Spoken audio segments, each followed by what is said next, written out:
Imagine you're walking to work one day, and suddenly, kaboom! Someone drops an atomic bomb on you. Now, imagine if that happened to you twice.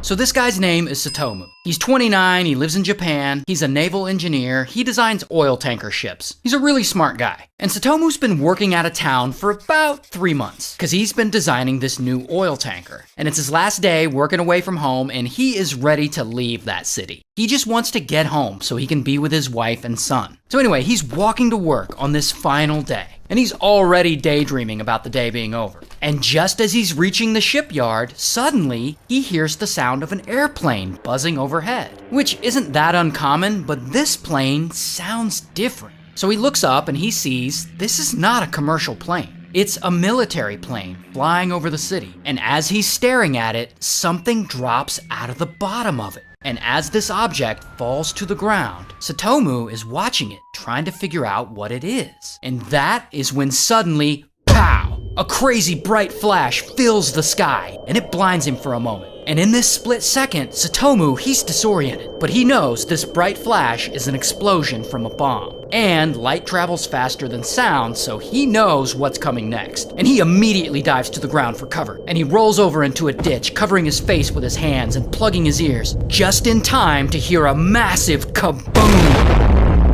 And the force of this blast is so strong, it lifts him off the ground and flips him into the air, spinning him like a tornado. And then bam, he slams to the ground, and he is out. And when he regains consciousness, everything is dark, and his ears are ringing. And he immediately thinks, oh I'm dead. And it takes him a moment to realize he's not. He's alive, and he's lying in a potato patch. And he stands up, and he can barely see through all the thick falling ash around him. But off in the distance, he sees there's a huge mushroom cloud of fire rising into the sky. Because Tsutomu is in Hiroshima when it was hit by the world's first atomic bomb attack. And so he looks at himself, and his face and his arms are all badly burned, and his eardrums are ruptured, and everything just hurts. So he stumbles through the falling ash with very little visibility, and he makes his way to what is left of the shipyard where he works. And there he finds two of his co-workers, and they're both also covered in ash, and they're both also badly burned. So the three of them look at each other and they're like, what do we do now? Now here's the thing. Japan is in the middle of World War II right now, and local governments and citizens, they had been constructing air raid shelters all around the country to protect people in the event of bombs being dropped. So the whole country has been prepared for war. So the three men, they look all around and they find one of these air raid shelters. And they go there. And they're inside the shelter and they're all huddled up with some other survivors. And it's there that they hear their first bit of promising news. Somehow, one of the local train stations is still operating. And the trains are still running. So the three guys crash in that shelter for the night. And the next morning, Tsutomu is like, hey, I need to get back home to my wife and kid. Now, unfortunately, his wife and kid are in another city, many hours away by train. So Tsutomu and his co-workers, they all three set out on foot, determined to make it to this train station. And they walk all through the city, or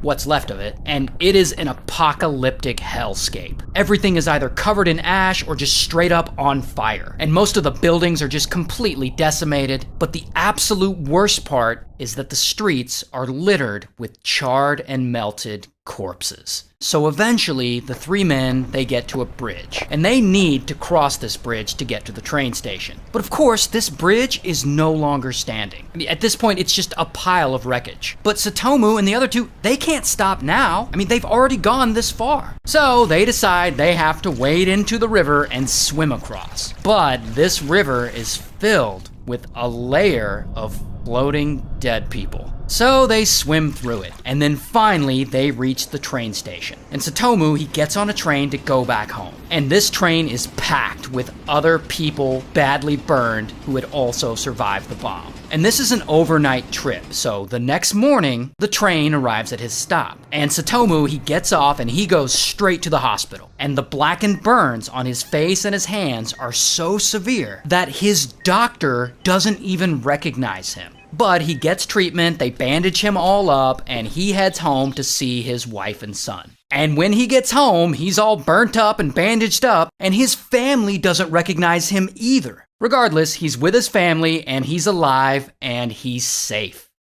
Until the next morning, Tsutomu wakes up, and he's a man who is dedicated to his job. Because even though he's severely injured and mentally traumatized, he gets ready and he heads off to work at the home office in his city. And as soon as he gets to work and his boss sees him all bandaged up, his boss is like, "What the hell happened to you?" I mean, boss had kinda heard there was an attack on Hiroshima, but he doesn't believe Tsutomu would have survived that. So boss pulls him aside into a conference room and he's like, "All right, buddy, tell me what the hell really happened." And Tsutomu, he starts telling the story like, "Yeah, they dropped a bomb on me back in Hiroshima. It was crazy." And of course, boss is like, "What? There is no way one bomb could destroy an entire city." And famous last words, because at that very moment, pow, a crazy bright flash fills the sky. The exact same flash Tsutomu saw before. And it blinds him for a moment. But he's been through this, and he knows what's coming this time. And he immediately dives directly to the floor. And then a massive kaboom!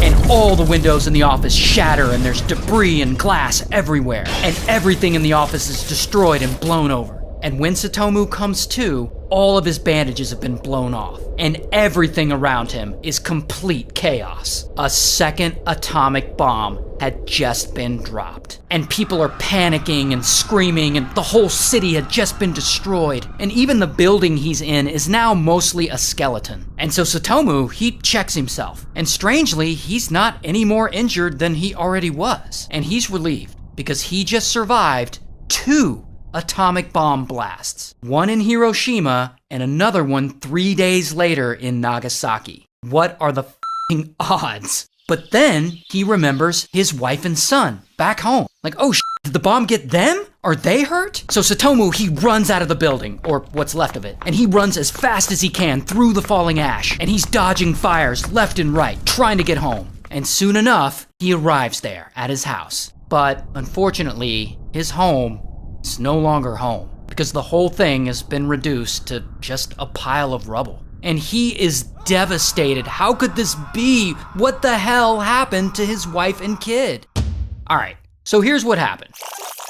Shortly, just before the bomb dropped, wife decides, you know, Tsutomu is burned up really bad. I'm gonna go to the store and get some ointment for when he gets home from work. So she takes the son and she goes to the store. And that is when kaboom, the bomb drops. But luckily, the store is much further away from the blast than the house was. So wife and son end up only having minor injuries. But if you think about it, if Tsutomu hadn't been injured in that first bomb, then his family may have never gone to the store. And they probably would have died in that second bomb. That's crazy. But anyway, so Tsutomu does, of course, have radiation poisoning, but he does survive, and he eventually goes on to become a public speaker, speaking out against the use of atomic weapons. And he actually lived a long life after that. He lived to be 93. And then, sadly, he died of cancer, likely related to being in 2 atomic bomb blasts.